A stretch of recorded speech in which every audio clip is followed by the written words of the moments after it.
This is TWiT. Remember when there were tons of Pixel 4 leaks months ahead of the expected release? This was last year. Google just went ahead and posted official photos of it and like really got out there to try and control the narrative around it. Well, we wondered if Google would do this again, and they have, although they aren't doing that necessarily with the Pixel 5 or even really the Pixel 4a at this point. This time they're doing it with the Google Nest speaker.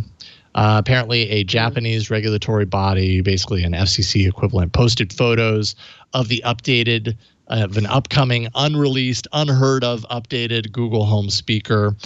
The photos themselves weren't the most appealing photos in the world, you know, really bland, kind of, you know, bumped up right next to a ruler so you could see exactly what it measured and everything. Not very flattering, let's say.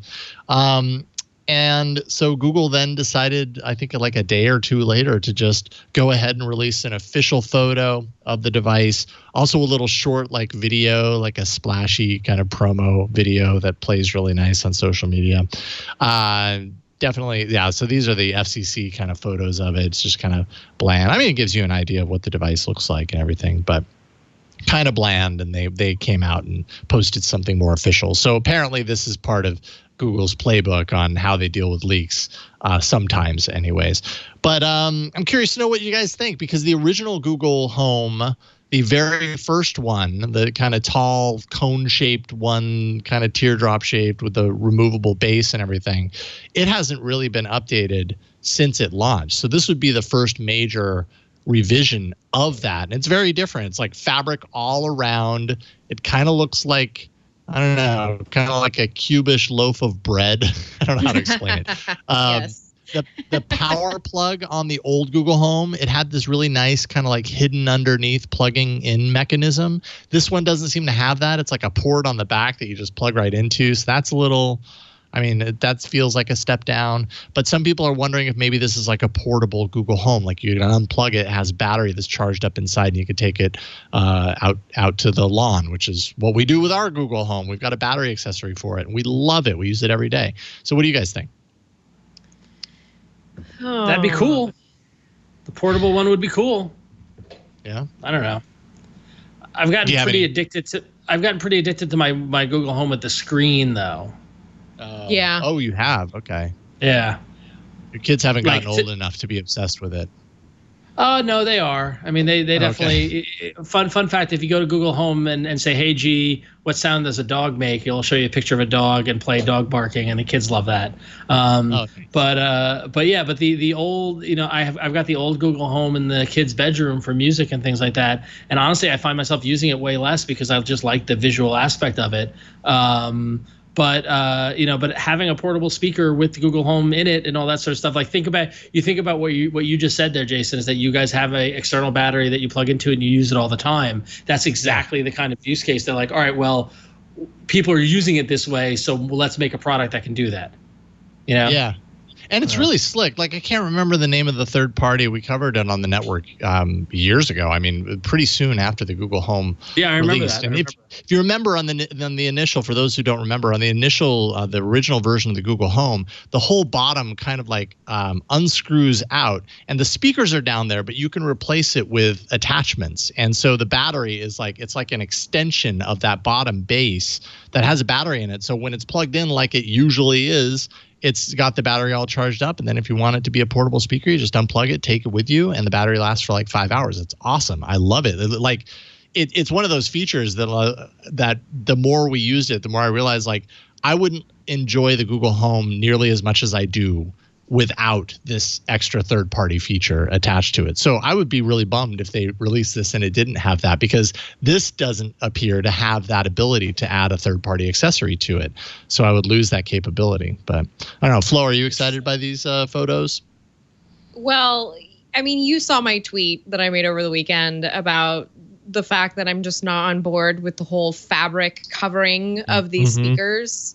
I much prefer the way of the Lenovo Smart Display, which is easily wipeable with like a surface cleaner or with a little soap and water. I kind of feel like sometimes the people who design these things aren't the people who clean the house.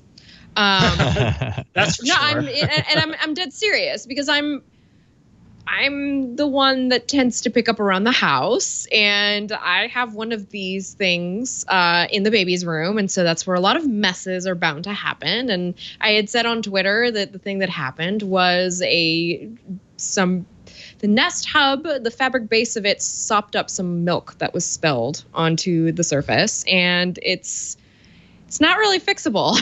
It's not a fixable situation. It's permanently stained. And if you get really close to it, it's a little stinky.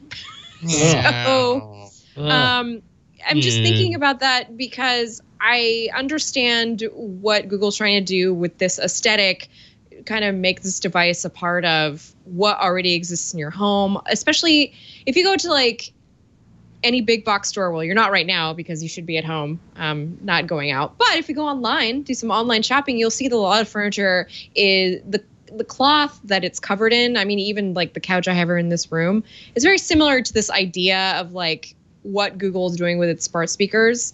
And I just bring that up because I feel like that might work when you look at it spot on, but it's not a utilitarian thing. And we can't forget about that part of these things. I don't know.